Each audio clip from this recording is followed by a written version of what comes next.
Hey everybody, welcome into the back room. I'm Andy Ostroy. We have Richard Reeves with us today. We'll chat with Richard in just a second, but first, thanks for tuning in. We appreciate you listening, and we'd love to hear your comments. So email us at backroomandy@gmail.com and or post on our social media, and we'll read some feedback next time. And if you like the podcast, please rate and review and follow or subscribe, and you'll be notified every time we post a new episode. So, Richard Reeves is the founder and president of the American Institute for Boys and Men. Before founding AIBM in 2023, he was a senior fellow at the Brookings Institution. While at Brookings, he focused on policies related to economic inequality, racial justice, social mobility, and boys and men.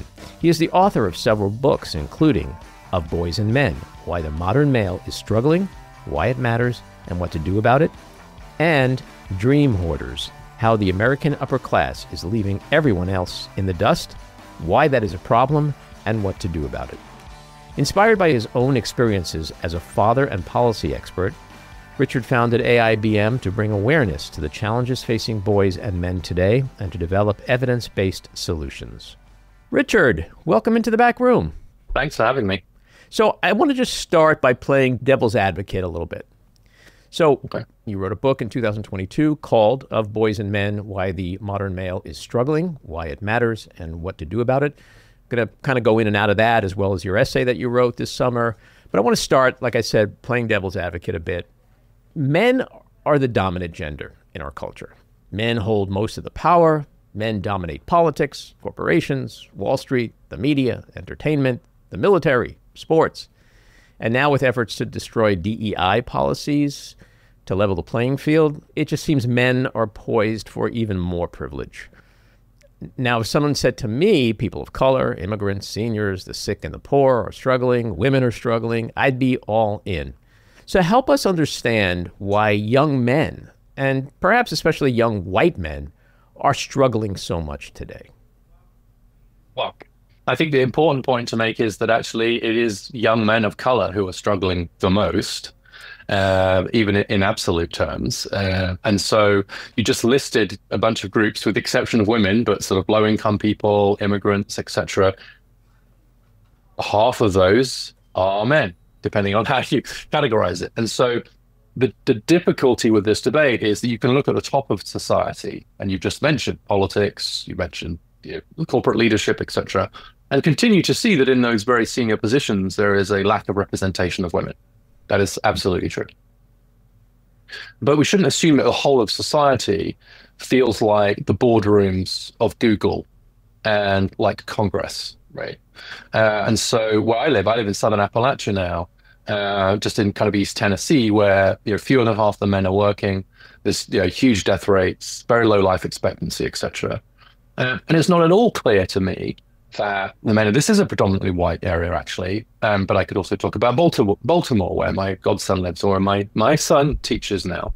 Not at all clear to me that those men are in a dominant economic, social, cultural position. They are struggling educationally, culturally, and economically. And so I think it's just the invitation here, let's put it positively, is to think two thoughts at once. Is to think there's a bunch of stuff that we still need to continue doing for women and girls. But that doesn't mean we can't also worry about why men aren't going to college, why wages for working class men are completely stagnant, why the male suicide rate is 4 times higher than the female one, and why the suicide rate among young men has risen by 1/3 since 2010, right? When you have a increase of 1/3 in a cause of death among young men in 15 years, the idea that you can't look at that, you can't say that's a problem and that's a specifically gendered problem. I'm not allowed to look at that problem, Andy, because we still don't have enough women on boards. I actually think that that's absurd. So I get what you're doing. You're channeling an understandable reaction. And I think the discomfort with the conversation is real and honorable. But if we allow ourselves to stay in that discomfort, and in particular mean that we neglect those problems won't go away. Those problems turn into grievances. Those grievances can then be weaponized. Better to deal with them, right? No, and I totally agree with that. And just to clarify, I'm not saying it's an either or situation. It's just the connectivity between, let's say, the suicide rate and tacking it to a much larger problem across the board in terms of gender. But I want to ask you about the suicide rate. Yeah. So what is the reason for that, though? Why are we seeing in the last 15 years that kind of increase in male suicide? Yeah. I mean, the honest answer is, among young men, we don't know. And so until 2010, for the first decade of the century, it was really middle-aged men. It was men in their 50s in particular, where we saw a big increase, 40% increase in suicide rates among that group of men. That coincided with the Great Recession, with very difficult economic conditions, especially for working class men, who were the ones who were most affected. And there was this term, deaths of despair, that Anne Case and Angus Deaton termed, which was suicide, drug overdose, and alcohol. And so there was an economic story that could help to explain the rise in suicide rates among middle-aged men, which have now thankfully leveled out. It's not clear what's happening with young men. And so I can tell a story about why a 55-year-old man was tragically coming to the end of his rope in, say, 2009, 2008. I don't have a good story yet for why a 25-year-old man is now more likely to come to that conclusion than the 55-year-old in 2025. And so we need to do more work, and we can speculate, and I will speculate about isolation, a sense of neededness, a sense of connection, a sense of purpose, can speculate about potential causes, but the honest answer that I have to give is that we don't know yet, but it's definitely a warning sign that something is not right with that generation of men, and therefore we should look at that in the spirit of trying to find solutions. And again, as you said a moment ago, in a non-zero sum way, right? We can do that and do the stuff we need to do for women. Yeah, and anything I ask you or any of my opinions are partly shaped by the fact that I have 3 daughters. I also have a son. And so I've spent almost 40 years raising children of both sexes, and hearing from their side of like what their life is like and their interactions with the opposite sex.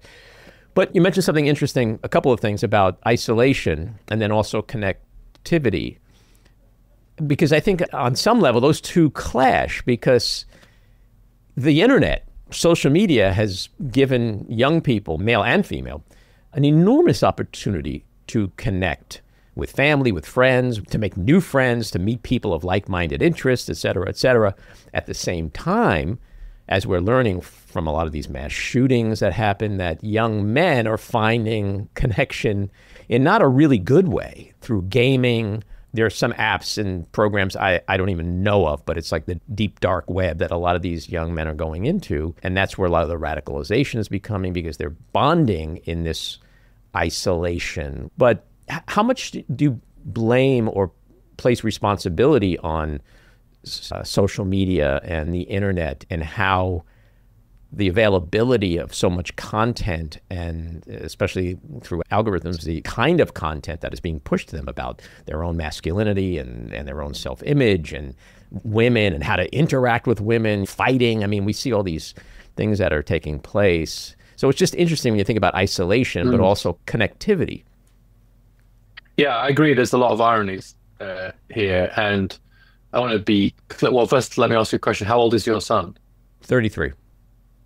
Okay, yeah, mine are all in their 20s now. And so I think things have changed radically, honestly, even in the last sort of 10 years. And so I think one of my boys was 15 when he said something like, I think we're okay, but I'm really worried about the 12-year-olds. Because things have really changed. Like he said, like, in the last 3 years, right? If you hit that technology at 12, it's like, oh, wow, okay. Wow. So it's not just like micro generations. And how much did COVID play into what he said? Was it around COVID? Quite a bit. Yeah, I mean, you see this massive cohort effect with COVID, right? It's just hit as a wave of, as a group of kids who were hit very hard by COVID, in particular the extended school closures.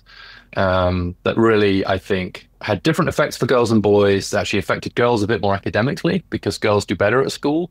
So if you close the schools, that's going to affect the girls more than the boys. It affected everybody, but because girls typically do better at school, then if they can't go to school, they suffer more. But the isolation effects seem to have been greater for boys.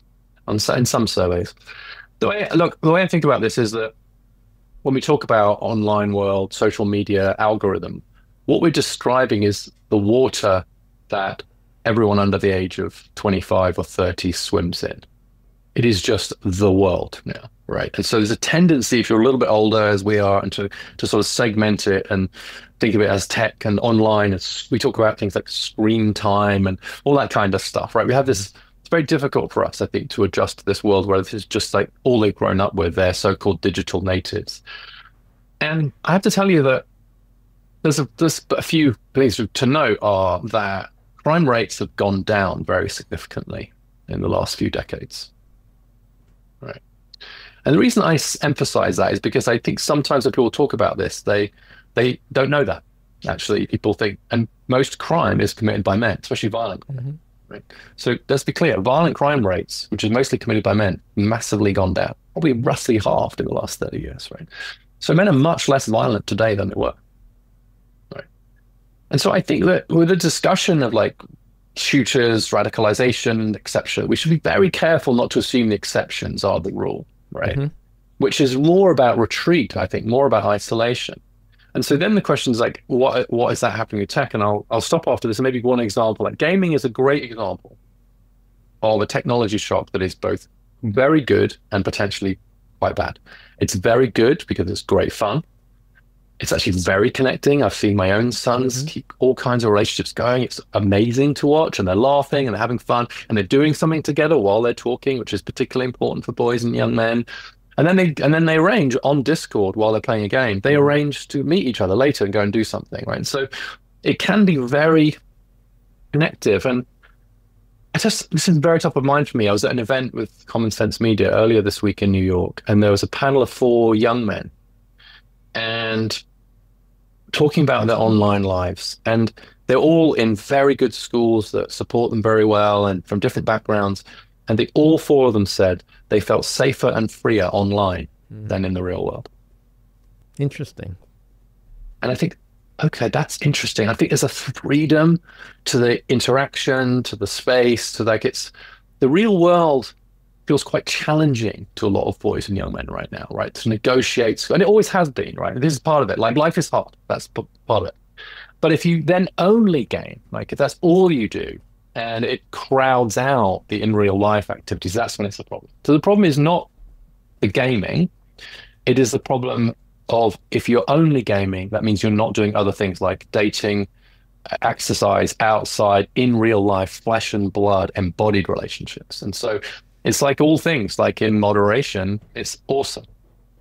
But if it becomes your life, if that's the only world you live in, which is true for too many of our young men now, so let's make some better alternatives. Let's make the rest of life better. Let's make, like I did, I think the UK just published a survey saying that more young men are on playing video games than they are in school. More hours a week gaming than in school. And honestly, my reaction to that was, well, school sucks. Right. And games are awesome. So what do you expect? Yeah, it's interesting what you're saying. And I just, if you asked me a year ago, I'd say that the internet and social media is going to destroy the universe. I'm not a fan. I think there's great things about it, but I see so many problems with it, especially with young people.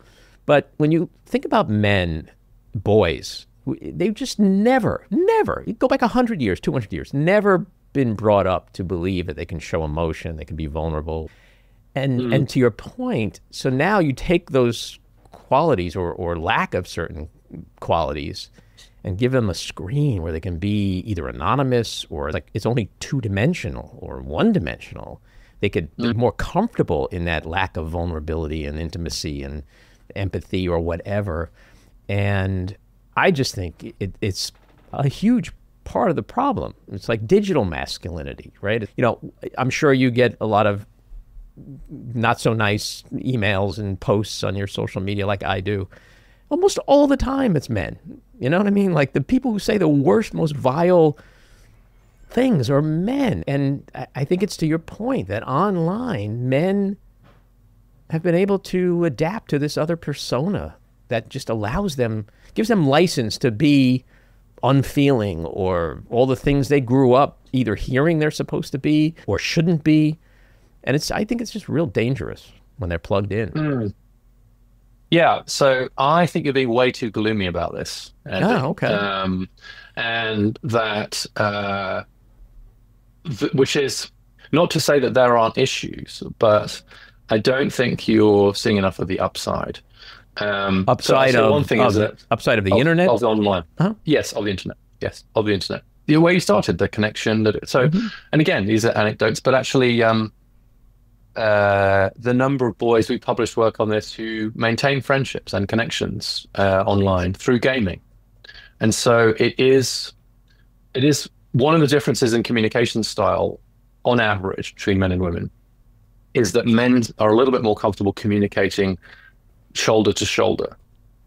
In other words, whilst engaged in another activity than face to face. Like men don't typically go face to face. It actually is a bit of a threat move for us.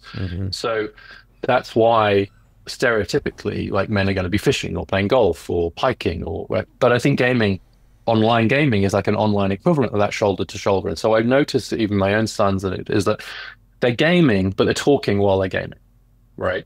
And so they're sharing information, they're sharing their concerns. They're actually been quite open with each other about the challenges with their girlfriend or whatever it is, between games or while they're doing games and between laughter. And so if gaming, both in its physical and online form, is an environment where it encourages men to communicate with and engage with each other, then that's a good thing. If it's the only way they do that, and it's in place of in real life, it's obviously a bad thing.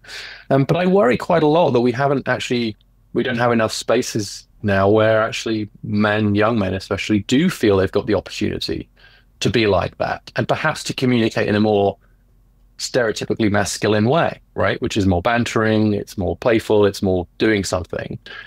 Because actually we frown on that now, right? We consider that to be whatever. And so the concern that you're hearing from me about the way you framed this is that if you take it to its logical conclusion, you can end up almost like blaming the boys for liking gaming, right? When that might be one of the things that they use to connect and find valuable. And so we've got to hold a bit of balance here, I think. And there's a lot of moral panic right now about the online world. And I think there's reason for concern and regulation. I'm close to Jonathan Haidt, do a lot of work with him, but the tone of like panic can lead to pathologization.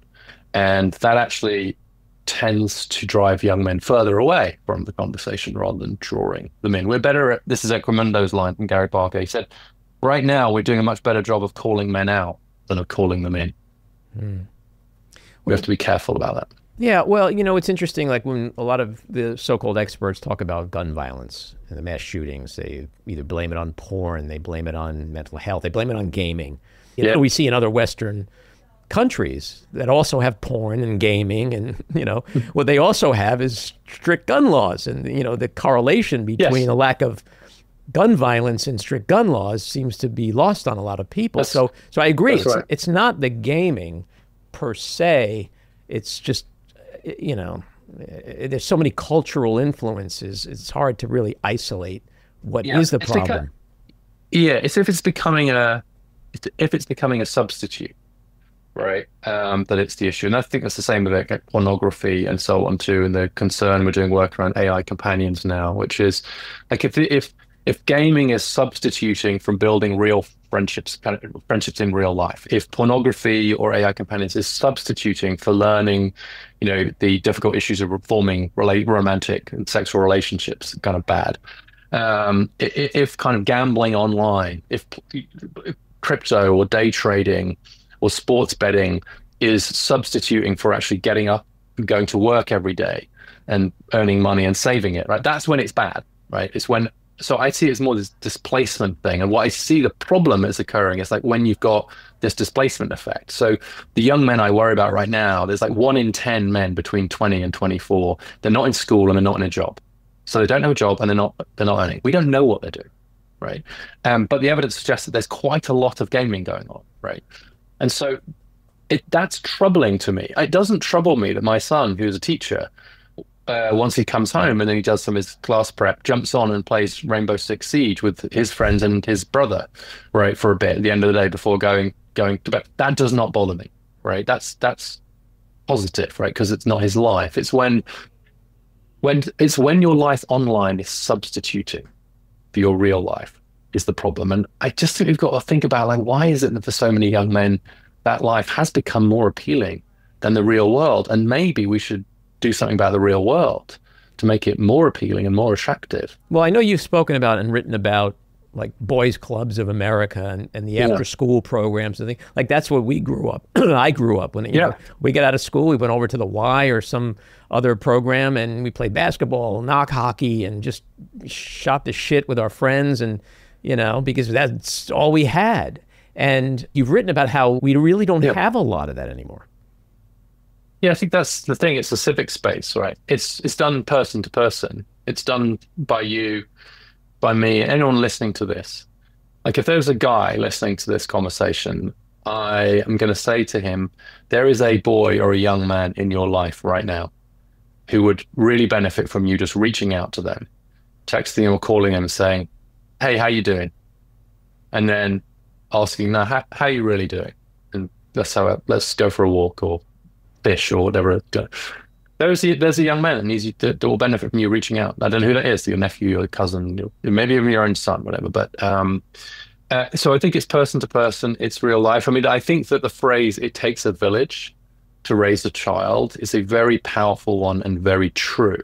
I would add, some of the villages have to be men in order to raise boys. And the reason, and I wrote this piece in the Times, which I think you may be referring to, Andy, with Robert Putnam, who's famous for his work on social connection, comparing like the response in the early 20th century was we had boys really struggling in the new urban environments. And so within 10 years, we created YMCA, boys clubs, Boy Scouts of America. Like within a decade, this massive creation of civic institutions, just amazing, like in 10 years, to respond. And men stepped into those roles as leaders and mentors, etc. And we need more of that today. And right now, those organizations are desperate for male volunteers. And in fact, this is, I wouldn't normally mention this, but because you started with your devil's advocate thing about like men on top, the entire executive team of YMCA is female.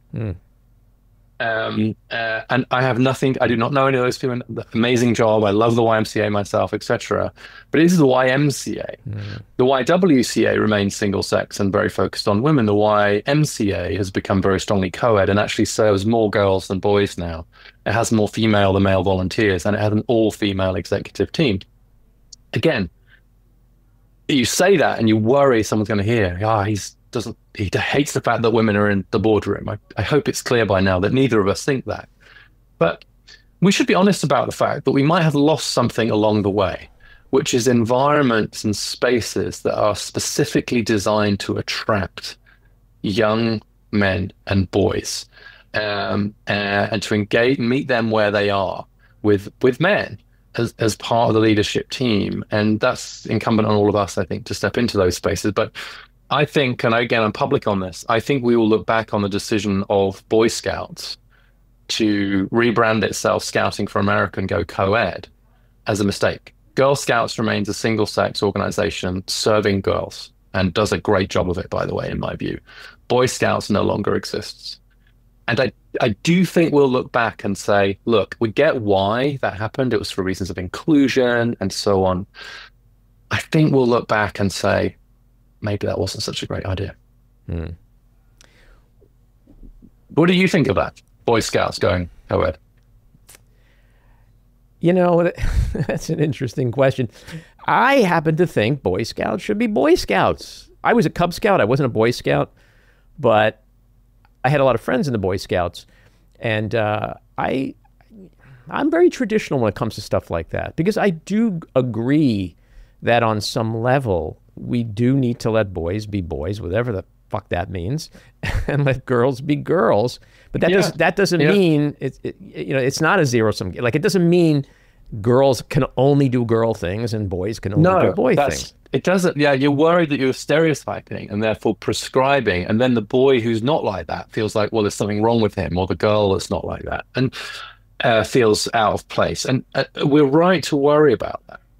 But we're also wrong, I think, to deny that there's anything valuable about some single-sex spaces. And my slightly contrarian view about this is that the Scout movement, which I've been involved in, and Girl Scouts, those single-sex environments done well, actually help to fill out our full humanity. So actually, Scouts done well promotes love, service, connection, by leaning into more sort of typically male-friendly forms of competition and team building, etc. What you're building is love, relational skills. You're learning about kind of actually done well. You're learning about understanding emotions, managing emotions, fear, etc. Done really well. Boy Scouts helps boys to develop their more feminine side and not just their more masculine side. It fills them out, right?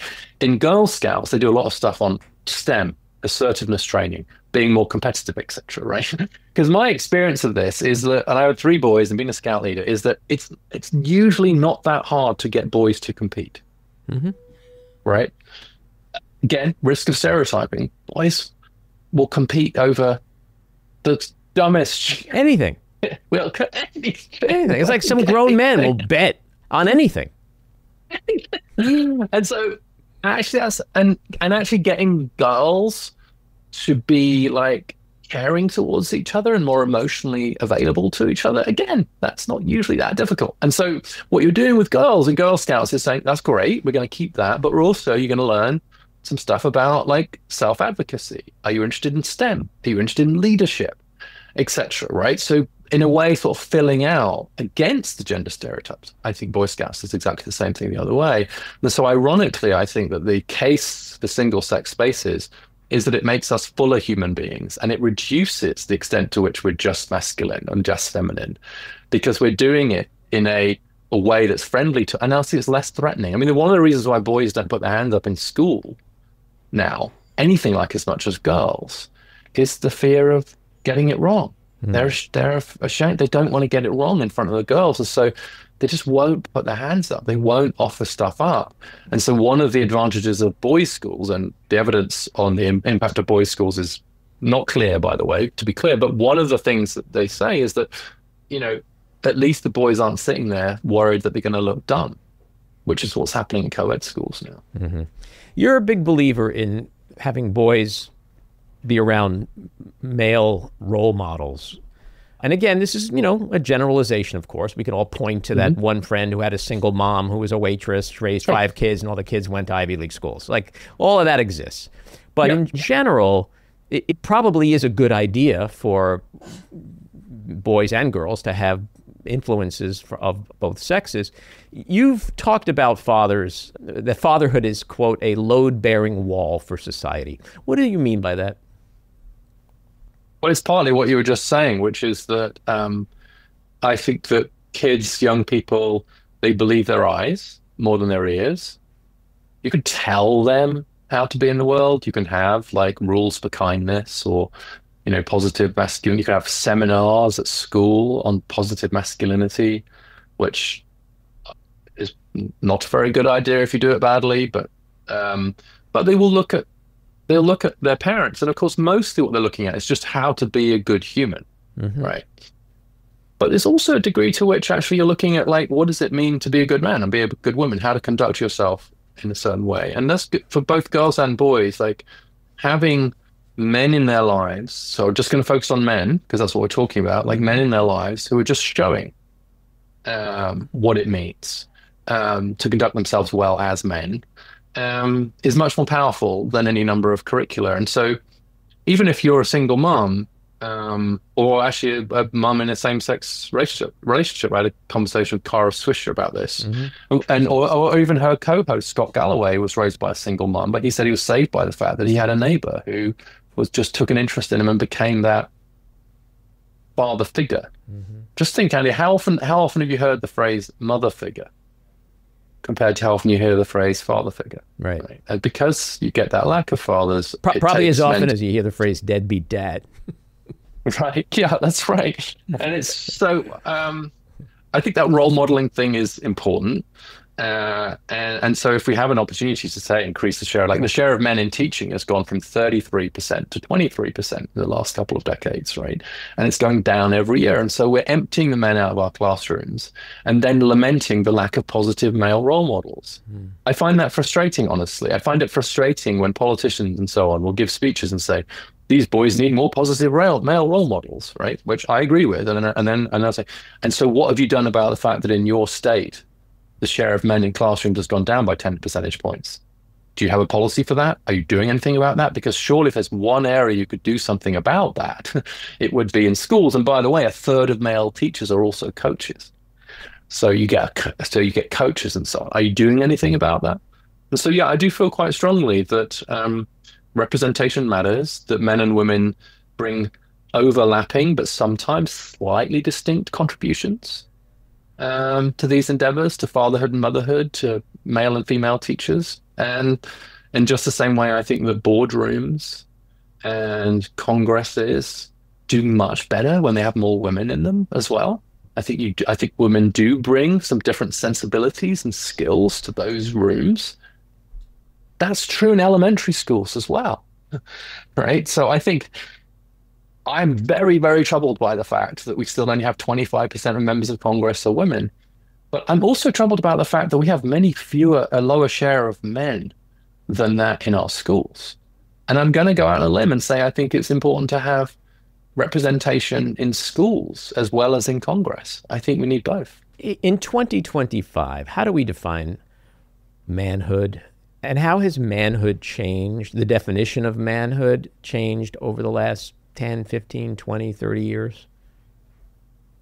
What does it mean? What does it mean to be a good man or a fine young man? Yeah, well, the reason that this is a difficult question is because nobody quite rightly should want to give a single prescriptive answer, right? Because we know, even as we say it, like I have 3 sons, right? And so if I say a good man consists of ABC, I've got to be very careful that doesn't apply to one of my sons and not to another one. And I also don't want to just retreat to saying things that are about being a good human, right? Being kind, being thoughtful, being caring of others, etc. And so, because then you're just describing being a good human and you've dodged the question, right? So how do you answer the question in a way that doesn't exclude people, but that also doesn't dodge it? And in the end, what I think it comes down to is that being a good man is about giving more than you get. It is, if you look at the anthropology on this, it's like in most human societies, the point at which you're considered to be a man is when you are generating a surplus, whether that's of food or like energy, meat, etc., but that you are providing for the tribe, the family, the etc., right? That you're no longer just gathering the resources that you need for yourself, you're gathering the resources that you need for the group, right? For the wider group. So you become a quotes provider in that very communal sense. And because women are providing so much more directly reproductively, they're literally growing and feeding our absurdly young children, right? Their contribution is very, very direct, very immediate and absolutely precious. Whereas for men, it's always been somewhat more group-based, a bit more indirect. So the question you've got to ask yourself is, are you giving more than you get and are you contributing to the tribe? And one of the reasons why I think this is a weird horseshoe thing where people perhaps on the far left will say, I'm not sure we need men anymore. You know, thanks to the last 10,000 years, we've got it from here, economically speaking. And I'm caricaturing, almost no one actually thinks that. But then on the right, you have the kind of Andrew Tate type figures and the sort of super reactionary misogynists who actually say men should just be about themselves. Look after yourselves. Don't get married. She'll just take you for a ride. Don't get saddled. It's all about you. It's about your material. It's about your, showing off. It's all about you. It's incredibly narcissistic. It's incredibly individualistic. But true manhood, I think, comes through service, comes through community. It comes through that. It's very interesting to me right now that actually Pew survey recently found that a much higher share of men, young men, say that becoming a father having children is important to them than young women do. And I think that's because at some level, those young men realize that that is one of the things that they need. And it doesn't need to be their own kids. It could be a father figure, etc. But I think at some level as men, we do need to be needed. And because the need for us is somewhat less obvious, perhaps, culturally speaking, then how we feel that need for us is more fragile, it's more precious, and therefore has to be cultivated and guarded very carefully. Mm-hmm. So my last question is about this term that we hear, we use, we see it everywhere: toxic masculinity.